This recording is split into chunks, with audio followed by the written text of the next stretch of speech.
I heard that you're a heavy metal fan. I am a heavy metal fan, yeah. Are you kind of bummed that System of a Down isn't in Montreal right now? They're in Toronto. Oh, I didn't know about that. I'm a big death metal fan, like really extreme heavy metal. I used to play in death metal and melodic metal, Yeah. stuff like that. We might have something for you later. Oh, yeah? Yeah. But, I'm happy to talk about metal any day, my friend.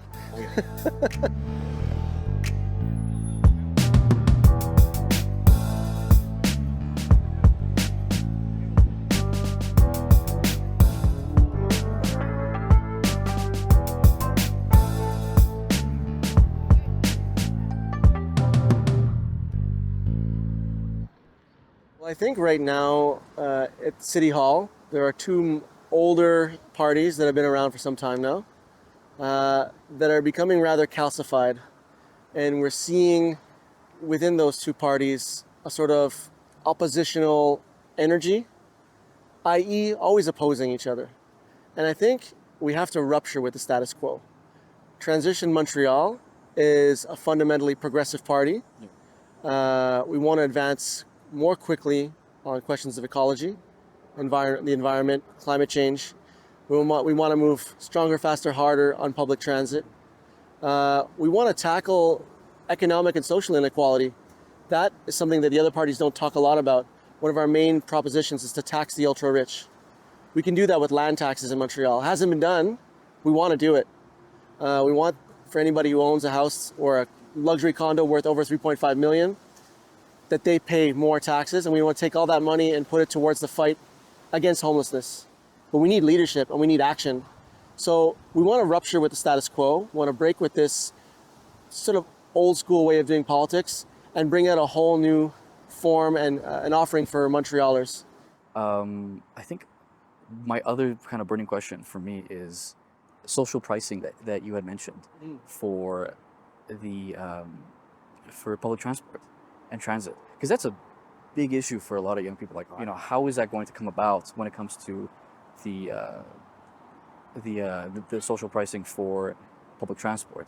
Because you got to also remember that the IRTM also kind of has to kind of compensate for any loss that they have. So I'm very curious as to what that would actually look like. It's one of our main propositions is social tariffs. I think that, right now it's free for seniors. It's free for kids under 11. But social tariffs is the best targeted measure we can do to help people. Because right now we're in an economic crisis. We're in a housing crisis. People are having a hard time, more than they've had in generations. And particularly young people, I know that already students do get a rebate. But there are a lot of young people that aren't at school either, that aren't getting rebates, and then sometimes having a hard time paying the rent. So the social tariffs is saying for anybody that's making less than $45,000 a year, that we'll give them a student price bus pass. And that goes if you're 45, if you're 18, if you're 62, it doesn't matter. More and more of the services of the STM are being outsourced to private companies, and we're losing control of the STM. When we're talking about public transit, it's something like education or healthcare. It needs to be nonprofit. And a lot of people that I speak to when it comes to public transport or trains or metros that they often take is, oh yeah, what happened to that project? I feel like I heard about something and we never saw it to come to fruition, or what happened to the Rose Line? Yeah, but the route we must follow now in order to get projects done is we have to fight. We have to have crusades. We have to put pressure. We have to use our political power. And yeah, that sometimes means, making noise, raking people over the coals. But in the end of the day, Montreal needs to demand its respect and needs to fight back. Okay. And so to get projects done, the problem is in our society in Canada, you need Canada, Quebec, and Montreal needs to be partners in a lot of projects. The last one that we did was the REM, but that's a completely for-profit model as well. And some of the decision-making behind the REM was how much money that the pension fund can make. Montreal, we want to get a pink line. We want to get a tramway to the west. We want to get more metro extensions. We got to fight for it. Okay. We have to fight. And no more Mr. Nice Guy. We have to unite City Council in Montreal, collaborate with our other people in City Council, the other parties here, in order to fight better against Quebec. The awful truth is, every time there's a provincial government, the provincial candidates and parties, They go fight for votes in the regions because Montreal's votes are pretty steady, right? So they never think about us during the election campaigns and provincial level. And I'm a nice guy, like I don't mean being mean, but I mean we have to be feisty and fight. Yeah. The squeaky wheel gets the grease. We have to be squeaky. You know what? What's the reason behind your confidence in taking that angle? Well, it's been 7 years of, diplomacy with the CAC government, and Montreal's been completely stomped all over for 7 years. They canceled our public transit project for the Greater Southwest, which was either in a metro extension or tramway. They just canceled it. Think about Concordia University, McGill University, LaSalle College, the funds they've lost, the Dawson extension lost. They've shown zero interest in helping Montreal advance. So I can understand diplomacy for a year and a half, 2 years, and it's to the credit of Madame Plante for proposing diplomacy with them. But at one point, after this has not yielded results, we have to take another tack. So what I'm proposing is that Montreal stands up for itself and starts fighting for its rights. And we're going to have to make some noise. We've seen that with the CAC. You have to make noise with them. So I've heard in the past that at least 20%, some people say that at least 20% of housing should be for low income. How are you going to assure that at least some of that is being met, for that there's at least some low income housing? The real key to solving the housing crisis is non-profit housing. That could be cooperatives, it could be community housing, it could be state housing. We have the, municipal housing office. That's how you do it. Like if you look at Vienna right now, 60% of their housing is non-profit off-market housing. And they're one of the most affordable housing cities in all of Europe. But if you look at every other city across Europe and Canada and US, they're all in the same housing crisis. Why? How come they're all in the housing crisis? They can't all be bad at delivering permits. It's because the permits aren't the problem. It's not the supply. The supply is a piece. What the problem is financialized, savage capitalism, using houses as an investment opportunity and not for its number one purpose, which is to provide security and safety to people and a home. So nonprofit housing is the only way we can fight against the savage capitalism that's going on right now. So there's a lot of people saying, if you just build more and you let the free market do it, the prices will come down. I've heard that, yeah. I've heard that a lot. Yeah. I have not really seen the results of that happening, actually. The only time prices have significantly come down in a housing market is during a crash, right? Where we had an artificial crash in Florida in 2008, we remember. That wasn't very pleasing. That wasn't a very delightful moment for people down there. But it was a crash because it was an artificial, again, also savage capitalist financial instruments that were being manipulated. So what we have to do as a rampart in the city is use our funds, use our city administration to try to fast track and create more off-market housing, be it community, cooperative, or state-run housing. We need to apply pressure on the federal government and the provincial government in order to create more. A lot of the funding comes from them too. But when I'm hearing the other parties talk about supply is going to regulate the problem, it won't. It hasn't anywhere else. And if you start flooding a market from the private interests, well, they're going to stop eventually too, because then their profit margins are going to go down. So supply is a problem when the supply is so low that it makes prices go high fast. But prices tend to stay high. If you look at all the new condos and apartments that are being offered on the market now, they're way more expensive than existing market housing. It's not how many homes we're offering, it's the type of homes that we're offering. So it has to be targeted off-market housing. All of our efforts have to go towards off-market housing. And we shouldn't constrain the private market. Like I said, if you constrain the private market, you could find yourself in a low supply problem where the prices will just rise faster. We want to avoid a fast price hike, but to solve it, it's never going to be the private industry that's going to do it in this time. Particularly when you have these real estate investment trusts that are buying up housing. In Montreal, there's about 125,000 landlords. 600 of them own 30% of all the houses and all the apartments. 600 out of 125,000. Those are investment trusts. Those are big companies. Those are numbered companies. It's not Mrs. and Mr. Smith that live above. The small landlords aren't the issue. It's the big investment trusts. It's the big corporate landlords. It's the numbered companies that don't even know who their renters are, and they're just hiking them as best they can and using lawyers and pressuring people at the TAL to keep those rent hikes going up. I gotta ask, when you're having these conversations with someone who, for example, in the past has voted for Projet and or perhaps is maybe thinking of going to Ensemble Montréal, and you're coming in as like a new party, if you ever have a conversation with people who are thinking of switching to Ensemble or having these discussions in their mind, how are you getting down to your brass tacks, being like, listen, this is what I'm offering? How do you sort of commit? Because there's a lot of progressive ideas that after a while being with Projet Montréal, I'd imagine, especially someone who has older. I know so many older people who, they have a lot to say about Projet Montréal. So, what kind of conversations are you having with those types of people who, otherwise, they feel like going to Ensemble instead of voting for a progressive? To a certain degree, it's out with the old and in with the new, I mean, I think we need new voices and a plurality of voices at City Council. That's one piece. Democratic reform, fundamental democratic reform, proportionality, taxing the rich, and doing more public works in-house. These are fundamental economic issues where we differ with both parties. And another piece, nightlife. Projet Montréal has not been good on nightlife. They're trying now, but under their administration, they've been a little bit more on the repressive side than on the stimulating the growth side. Nightlife is, for me, so key to the identity of who we are as Montrealers. I'm super proud of people saying Montreal's a cool city. Well, I say it's a cool city. Culture, nightlife, joie de vivre, right?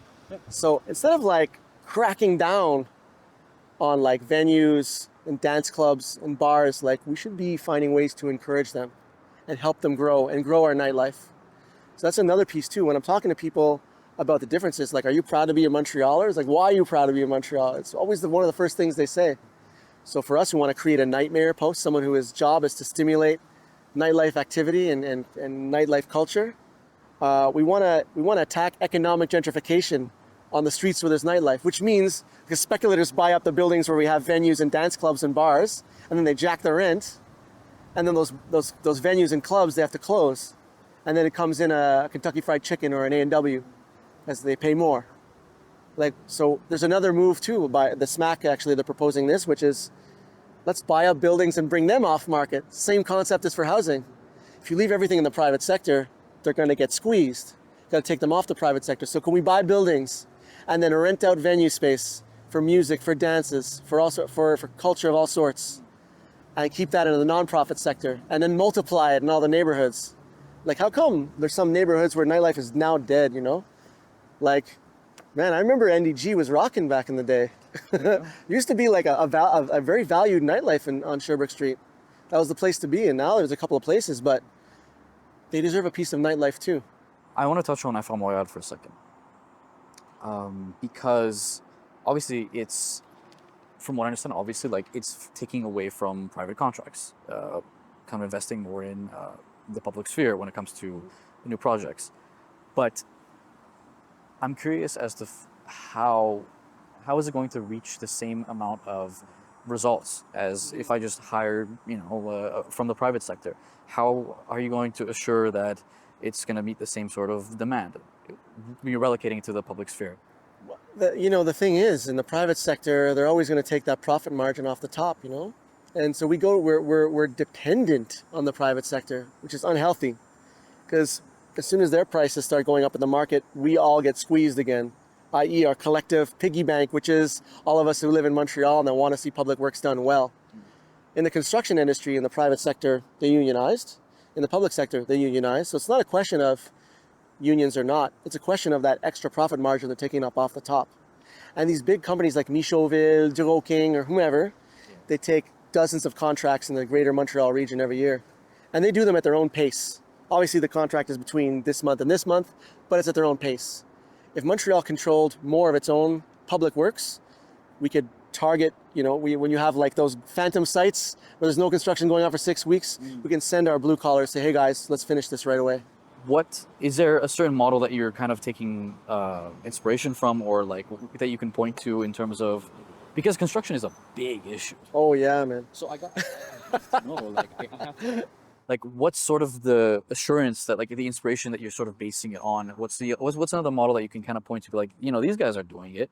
I remember seeing Barcelona model where they can like basically repair a sewer in one day, like in 3 different units that are set out. Morning, first unit comes, digs something out, second unit comes in, makes a connection, third unit paves. There are other models that exist around the world that are interesting. I don't believe the private sector should have the monopoly that it does. Not a monopoly, but like vast control over the city's public works. And I'll tell you one thing, like, I'll be super straight. No matter who wins as the next mayor, there's going to be a hell of a lot of construction everywhere. Our infrastructure is out of date. It's been decades of underfunding. Okay. Before Valerie, before Denis, before the other mayors, and we're in catch-up mode. Not to mention climate change, which is bringing us crazy rains, and we don't have the actual metric cubage to hold all the water. So Montrealers, get ready for it, or like get used to it, I guess. Construction's still there. Can we get better in managing our actual construction? Yes. And Infra Montreal, our project to bring more in-house, is a response to that as well. Done reporting in the past when it comes to safe injection sites, and I've seen that already. Like, I went to Cactus Montreal, and the big problem for them was that they were missing at least like 1 or 2 resources that, like, oh, this is our, this is where we have the where they can inhale safely if they need to inhale. Consumed by inhalation, yeah. Exactly. And the thing is that they didn't even have the infrastructure for it properly to accommodate for a larger number. They barely had anything to really kind of go about. So my question when it comes to funding stuff like that is, because it's obviously important to you and it's a big deal, what's the first thing that's getting funded? Like, what's the first thing that's getting sort of tackled when it comes to bringing that money from taxing those, from the taxes that you're proposing? What's the first thing that it's going to go towards? The biggest sort of... Well, look, safe consumption sites are not necessarily just for people experiencing homelessness. There's a lot of housed people and professionals. They use those sites because they don't want to consume by themselves, because their supply may not be safe. And so they go there and they test sometimes, and they're able to consume through supervision. In fact, if you go to Benoit Labre or you go to Cactus or Spec de Rue, you will see people that are housed and they're professionals using those services, but also people who may be experiencing homelessness either chronically or temporarily. So in terms of the strategy to what we do with the 20 million that we get from taxing the rich to how we help the homeless, again, I really believe the community sector should be the guiding light on that.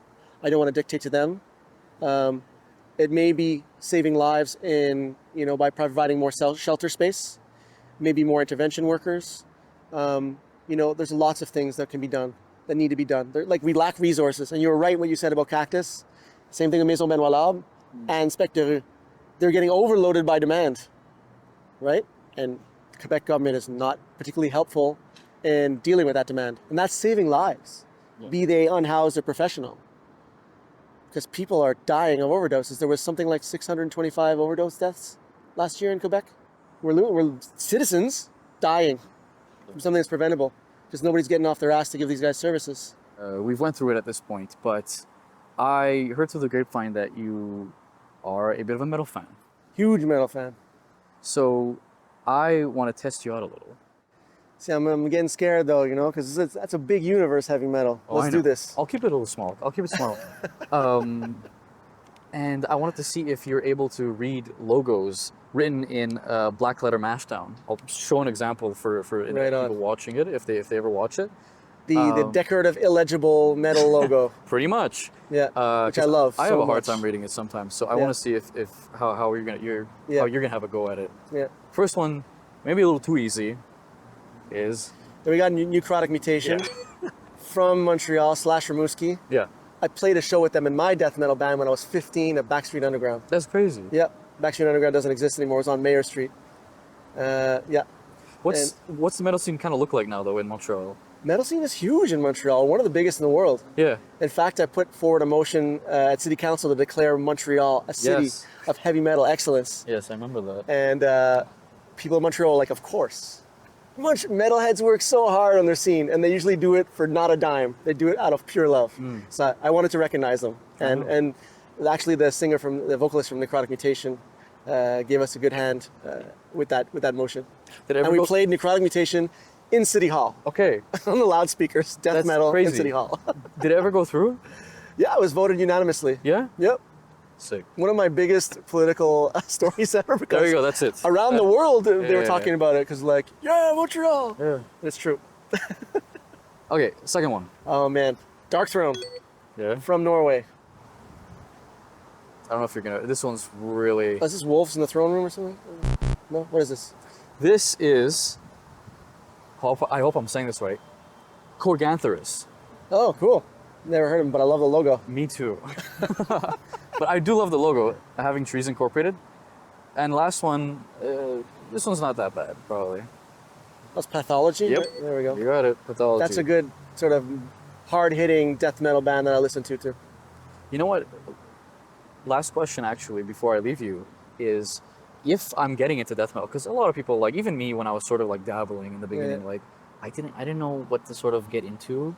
Let's say someone's, you have to recommend someone. Like, where's the sort of beginning points for a death? The gateway drug of metal. Yeah. Oh, I don't know, eh? That's a really good question. For me, it was Sabbath. I mean, Sabbath's like sort of gloomy, eerie kind of stuff in its early days, and it starts to hit hard, you know? From the first 4 Sabbath albums, I think, are just absolute perfection. Yeah. And, you know, when I first heard War Ensemble by Slayer, I was like, oh my goodness, this is next level. Those are like that, and I'd say like Megadeth, if you kind of like go a little bit further. Early Metallica. Yeah. But some people, when they hear death metal for the first time, they're like, what is this noise, right? Yeah. But if you talk to musicians that are professionals, they'll listen to it, they go, wow, technically that's difficult to pull off. And it is. But it's a little hard on the ears if you're not used to it, and not used to knowing what you like about it, you know? I grew up playing like classic piano, like straight up like Mozart, like that kind of like list. So I know exactly what you're talking about because I have a friend who's in a band, and just seeing the amount of dedication that goes into it is it's crazy. And classical music too, you know. Oh no, I know. Schoenberg is not accessible to people right away either. I wasn't saying it was easy, but, you know, but it's impressive how much of like a music isn't sort of like a one size fits all kind of like everything is kind of connected. Yeah, for sure. And there's metal that's really accessible to people, and like rock and roll style and party style. There's all sorts. There's punk. And the grind is a little more like it sounded like a harder punk. There's all sorts of stuff. Perfect. That's out there for everybody. So I love jazz too, man. We could talk jazz big time too. I like the really heavy jazz too. maybe some other time. Maybe some other time, man. But that was great. Thank you so much. That was pretty much everything I had to do. It was fun. Yeah. This is sort of kind of where, I mean, was there anything else that you wanted to add to the conversation that you just wanted to get out there that we didn't touch on? I mean, look, Transition Montreal, we're going to be there. We're going to win seats. We may win this thing. It's about a new progressive voice. It's going to stand up for Montreal. Let's tax the rich. Let's do more public works. Let's fight climate change and adapt to what we're going to be facing. Let's do it quickly. Let's take care of people. Let's respect people. Yeah. Okay. Thank you so much. Appreciate your time. Thank you so much. It's fun, yeah.